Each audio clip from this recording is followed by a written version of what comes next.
আজকে আমরা কাউকে কাউকে শুনি যে নির্বাচনে রোড ম্যাপ নেই, এই জন্য হতাশ। হতাশ তো হতে হবে, আমাদের দেশে এখনো চাঁদাবাজি বন্ধ হয় না, এটা দেখে হতাশ হইতে হবে। হতাশ হইতে হবে, এখনো আমরা শৃঙ্খলা ফিরে নিয়ে আসতে পারি না, এটার জন্য হতাশ হইতে হবে। হতাশ হইতে হবে, এখনো আমরা আমাদের লোকদেরকে গুলি করে রাস্তায় হত্যা করে ফেলছি, এটাতে হতাশ হওয়ার কথা ছিল। আমরা তো তাতে হতাশ হই না, আমরা তো তাতে উদ্বেগ প্রকাশ করি না, আমরা তো তাতে বিস্মিত হই না, বরং আমরা বিস্মিত হচ্ছি এই চাঁদাবাজি, এই দখলদারিত্ব, পরস্পরকে এখনো গুলি করে হত্যা করার যে পরিস্থিতি আমাদের সামনে দেখছে, এটা দেখে আমরা হতাশ হয়ে যাচ্ছি। সুতরাং আমাদের বাংলাদেশ কিনে ভাবতে হবে নিজের ব্যক্তি, আমরা মুখে বলি ব্যক্তির চেয়ে দল বড়, দলের চেয়ে দেশ বড়। এখন সব বাদ দিয়ে আমার কাছে আমার দল এবং ক্ষমতাটা যদি আমার কাছে বড় হয়ে যায়, এই জাতি বিগত দিনের 24 সালে যেভাবে আস্থা করে নিক্ষেপ করেছে, আমিও যদি ওই কাজ করি, জামাতও যদি ওই কাজ করে, অন্য কোন রাজনৈতিক দল যদি তা করে, তাদেরকে একইভাবে হয়তো আস্থা করে নিক্ষিপ্ত করবে। আসসালামু আলাইকুম ওয়া রাহমাতুল্লাহি ওয়া বারাকাতুহু। আমি আপনাদেরকে কৃতজ্ঞতা জানাই, ধন্যবাদ জানাই এবং আল্লাহর কাছে উত্তম জাযা কামনা করি। মেডিকেল টেকনোলজিস্ট ফোরাম দেশ এবং জাতির এবং ইসলামী আন্দোলনের প্রয়োজনে মূলত আজকে আপনারা যে সহযোগী থেকে কর্মী হয়েছেন, এটার মূল চাহিদা হচ্ছে, এটার মূল প্রাপ্তিটা হচ্ছে, আপনি আপনার দুনিয়ার জীবনও যদি পর্যালোচনা করেন এবং ইসলামের দৃষ্টিভঙ্গি পর্যালোচনা করলে মৌখিক স্বীকৃতি ইমানের প্রাথমিক স্তর, ইকরার বিল লিসান, আপনি মুখে স্বীকার করেন, ইসলাম মানেন, ইসলাম বুঝেন, ইসলামী আন্দোলনের সাথে আপনি আছেন, দেশকে ভালোবাসেন, দেশপ্রেমে আপনি উদ্বুদ্ধ, সেটা আপনাকে অন্তরে ধারণ করতে হবে। ইসলাম যেটার নাম দিয়েছে তাসদীক বিল জিনান, এমন ভাবে ধারণ করবেন আমল বিল আরকান, সেটা আপনাকে কাজ করতে বাধ্য করবে। অর্থাৎ কাজ না করলে আপনি অতৃপ্তিতে ভুগবেন, আপনার মধ্যে একটা পেরেশানি অনুভব হবে। আমি অনেক সময় বুঝার জন্য বলি যে আপনারা এতদিন সহযোগী ছিলেন, এটা একটা স্তর হিসাবে বলা হয়েছে। আপনি সহযোগী থাকেন কেন, থাকবেন কেন? থাকার তো সুযোগ নাই, থাকার তো কথা না, ওটা থাকার জায়গাও ছিল না। একটু পরে সালাতুল মাগরিবের আজান হবে, আমরা কি এটা বলবো যে আজকে নামাজ পড়ার সময় নাই, আপনারা পড়েন, আমি আপনাদের নামাজের বিছানা টিছানা বিছাই দেব, সব সহযোগিতা আমি করব, কারণ আমি নামাজের কি সহযোগী। বাট নামাজের মাধ্যমে নামাজ পড়ে আমি মুসল্লি হওয়ার মতো সময় আমার হাতে নাই। আপনি সহযোগী করে নামাজের ভূমিকা বা হক আদায় করা কি আপনার পক্ষে সম্ভব? এটা কি বাস্তব? বা এই পরিচয় কি দিতে আপনি স্বাচ্ছন্দ্য বোধ করেন যে আমি আকিমুস সালাতের সহযোগী? যে রমজান গিয়েছে, যে সিয়াম আমাদের সামনে, আবার রমাদান আসবে, আল্লাহ আমাদের হায়াতে তয়্যিবা দান করুন। ওই রমজান আসলে কি আপনি এটা বলবেন যে আমি রোজা রাখতে পারবো না, আমি কিছু ইফতারের সামগ্রী দেবো ইনশাআল্লাহ, প্রতিদিনই কিছু ইফতার দিয়ে আপনাদের রোজার সাথে আমি শামিল থাকবো, আমি রমজানের সহযোগী? হবে? হক আদায় হবে না। নামাজের সহযোগী যদি না থাকে, রোজার সহযোগী যদি না থাকে, তাহলে আন আকিমুদ্দিন, আল্লাহর জমিনে আল্লাহর দিন কায়েম করো, ফরজ কাজ এটা। আকিমুস সালাত কার নির্দেশ? কুতিবা আলাইকুমুস সিয়াম, তোমরা রোজা রাখো, কার নির্দেশ? আপনি নামাজ পড়ে মুসল্লি হলেন, রোজা রেখে সায়েম হলেন, আন আকিমুদ্দিন, এটা কার নির্দেশ? না, এটা রিপন ভাইয়ের নির্দেশ, বুলবুল ভাইয়ের নির্দেশ, আমাদের শ্রদ্ধেয় ডাক্তার শফিকুর রহমান ভাইয়ের নির্দেশ। তাহলে এই কাজ করে আপনি সহযোগী থাকবেন কি করে? সালাতের মাধ্যমে আপনার পরিচয় হয় মুসল্লি, সিয়ামের মাধ্যমে আপনার পরিচয় হয় সায়েম, আন আকিমুদ্দিনের মাধ্যমে তো আপনার একটা পরিচয় হবে, আপনি হবেন মুজাহিদ ইনশাআল্লাহ। ওই মুজাহিদেরই বাংলা শব্দ হলো আপনি ইসলামী আন্দোলনে আজকে থেকে কি কর্মী। তে কর্মী কি শুধু কাগজে কলমে না, কাজের মাধ্যমে? কাজের মাধ্যমে, কাজের মাধ্যমে না হলে আপনার ঈমান প্রমাণিত হবে না। অহুম লা ইফতানুন, মুখের কথায় আপনাকে পাশ ফেল নির্ধারিত করা হবে না, মাঠে যেতে হবে, কাজের সাথে সম্পৃক্ত হয়ে আপনার ঈমান আছে নাই এটা প্রমাণ দিতে হবে। নামাজি ছিলেন, রোজাদার ছিলেন, হাজি ছিলেন, যাকাত দাতা ছিলেন, তেলাওয়াতকারী ছিলেন, সিজদাকারী ছিলেন, সব ছিলেন, সব ছিলেন তারা। কিন্তু শুধুমাত্র যখন তাদেরকে নির্দেশ দেওয়া হয়েছে যে তোমাদেরকে এবার আল্লাহর জমিনে আল্লাহর দিন বিজয়ের জন্য অভিযানে বের হতে হবে, এই প্রসঙ্গে তারা দুটো জিনিস কাজ করেছিল। একটা, তারা মনে মনে ভেবেছিল যে এই কাজের সাথে সম্পৃক্ত হয়ে ঝামেলায় জড়ানোর দরকার নাই। তারা তখন বলেছিল যে আমরা এই সমস্ত ঝামেলার মধ্যে নিজেদেরকে জড়াতে চাই না।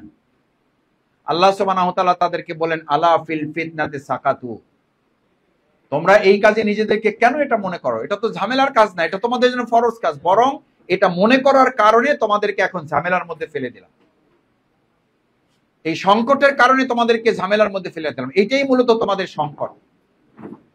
সম্মানিত ভাইয়েরা, সেজন্য দ্বিতীয় আর একটা কথা আমি আপনাদেরকে বলে থাকি যে ইসলামী আন্দোলনের এই কর্মী হিসাবে কাজ করার যে প্রসঙ্গটি, এই প্রসঙ্গ বাস্তবায়নে আপনারা যদি ভূমিকা পালন করতে সক্ষম না হন বা আমরা না হই, তাহলে আপনার এই সালাত, এই সিয়াম, এই জাকাত, এই তেলাওয়াত, এই সিজদা, এই রুকু, এই তাহাজ্জুদ, এই জিকির, এই কাজগুলো যথাযথভাবে আপনার জন্য অনেক সময় বাস্তবায়ন করাটা কঠিন হয়ে যাবে এবং এটাকে বরবাদ করে দেওয়া হতে পারে।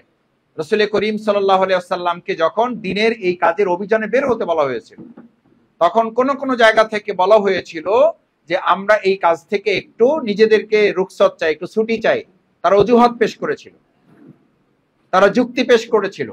আল্লাহ সুবহানাহু ওয়া তাআলা তারা বললেন, তাদেরকে জানিয়ে দিলেন, হাত্তা ইয়াতাবায়্যানা লাকাল্লাযিনা সাদাকু ওয়া তা'লামাল কাযিবিন।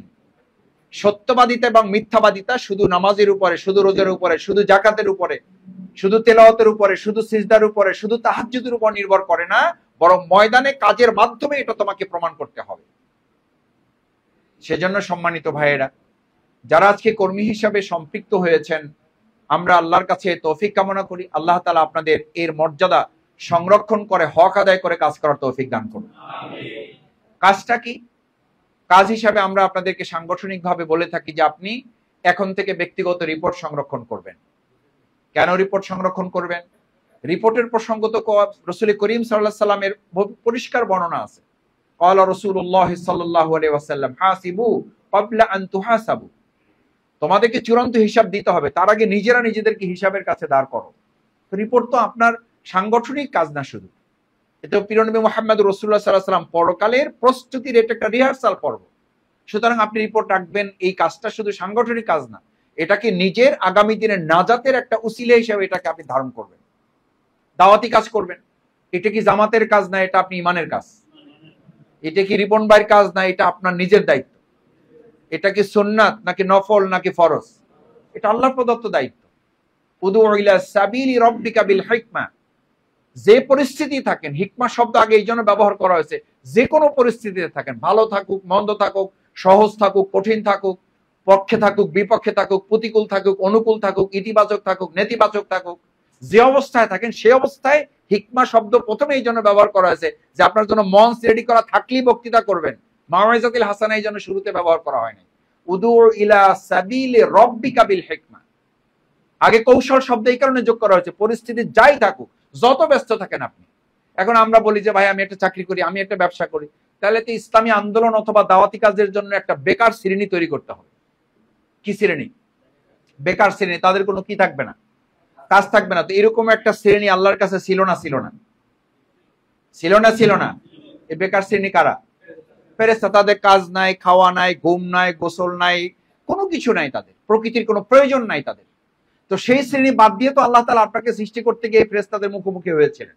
ফেরেশতারা তো আল্লাহকে বলছিলেন যে আল্লাহ এই জাতি সৃষ্টি করবেন, এরা ঘুমের কথা বলবে, এরা চাকরির কথা বলবে, এরা ব্যবসার কথা বলবে, এরা বউর কথা বলবে, এরা সন্তানের কথা বলবে, এরা টাকার কথা বলবে, এরা জমির কথা বলবে, এরা ফ্ল্যাটের কথা বলবে, প্লটের কথা বলবে। শুধু বলবেই না, এগুলো নিয়ে নিজেরা মারামারি কাটাকাটি রক্তারক্তি করবে। কিসের ইবাদত করবে আপনার? তখন আল্লাহ তাআলা থেমে গিয়েছিলেন, থেমে যাননি।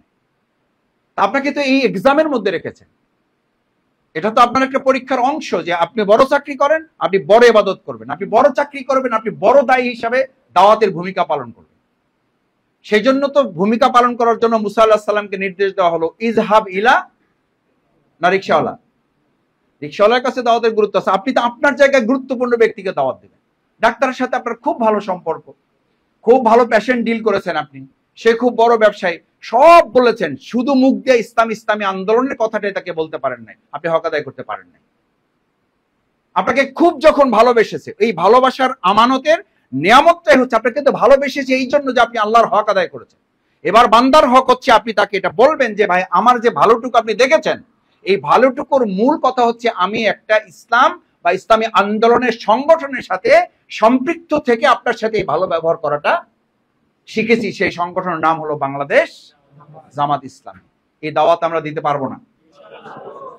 বাংলাদেশ জামাত ইসলামী চাইলে 2024 সালে 5ই আগস্টের পর 7, 8, 9 আগস্ট যেদিন আমাদের সাথে যমুনায় অথবা প্রধান উপদেষ্টাদের সাথে আমাদের নেতৃবৃন্দের কথা হয়েছে, সেদিনই আমরা দাবি তুলে আজহার ভাইয়ের মুক্তির জন্য আমরা রাস্তায় নামতে পারতাম। আমরা রাস্তায় নামিনি, আমরা আল্লাহর উপরে ভরসা করেছি এবং আইনগত প্রক্রিয়া আমরা তার মুক্তির জন্য অপেক্ষা করেছি।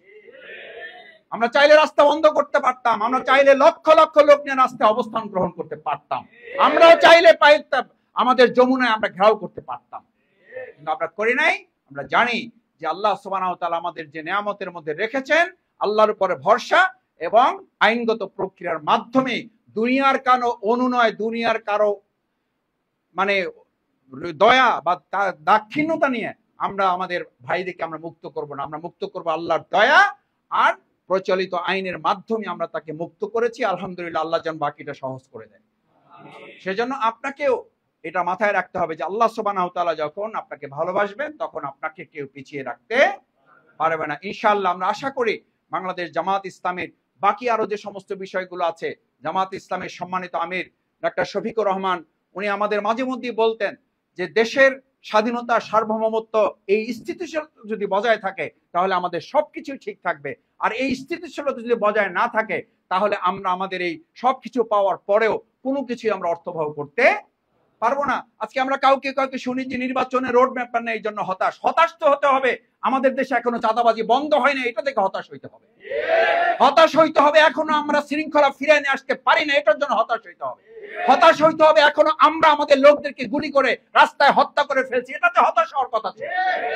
আমরা তো তাতে হতাশ হই না, আমরা তো তাতে উদ্বেগ প্রকাশ করি না, আমরা তো তাতে বিস্মিত হই না, বরং আমরা বিস্মিত হচ্ছি এই চাঁদাবাজি, এই দখলদারিত্ব, পরস্পরকে এখনো গুলি করে হত্যা করার যে পরিস্থিতি আমাদের সামনে দেখছে, এটা দেখে আমরা হতাশ হয়ে যাচ্ছি।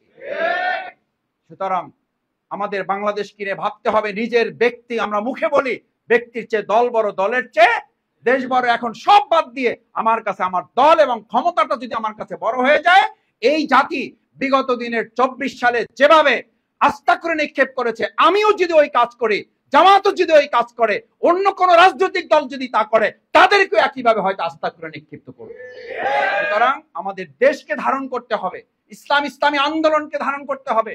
দেশের এই স্বাধীনতা, সার্বভৌমত্বের জন্য আবার নতুন করে কোন আধিপত্যবাদের কবলে এটা না চলে যায়, সেজন্য আমাদেরকে কাজ করতে হবে। সেই প্রত্যাশা ব্যক্ত করে যারা কর্মী হয়েছেন ইসলামের জন্য, আল্লাহর দ্বীন বিজয়ের জন্য, দেশের স্বাধীনতা সার্বভৌমত্বের জন্য যে অঙ্গনে আছেন, সেই অঙ্গনে যেন মানবিকতার এক নৈতিক দায়বদ্ধতা নিয়ে কাজ করে আপনারা নিজেদেরকে একটা রোল মডেল হিসাবে করতে পারেন। আমাদের অনেক রোগীরা আমার এলাকা থেকে আসে, বলে যে মাসুদ ভাই অমুক হসপিটালে পাঠান, অমুক ভাইয়ের কাছে পাঠান। আমি বললাম কেন? বলে যে ভাই ওখানে গেলে দাওয়াও পাওয়া যায়, দয়াও পাওয়া যায়। এই যে তাদের সেন্টিমেন্ট, এই সেন্টিমেন্টটাকে আমরা ধরে রাখতে পারবো ইনশাআল্লাহ। সেই সেন্টিমেন্ট ধরে রাখতে পারলে আমি বিশ্বাস করি আপনারা শুধু এমটিএফ এ বিজয় অর্জন করবেন না, আপনাদের এই সেবা, আপনাদের এই নৈতিকতা, মানবিকতা বোধের জায়গা থেকে একটা মানবিক বাংলাদেশ আমরা বিনির্মাণ করতে পারবো ইনশাআল্লাহ। সেই মানবিক বাংলাদেশ বিনির্মাণে যারা মানবিক স্বাস্থ্য বিনির্মাণে কাজ করছেন, তারা মানবিক একটা বাংলাদেশ বিনির্মাণে কাজ করবেন, সেই প্রত্যাশা ব্যক্ত করে সবাইকে ধন্যবাদ জানিয়ে আমার কথা শেষ করছি। আসসালামু আলাইকুম ওয়া রাহমাতুল্লাহি ওয়া বারাকাতুহু।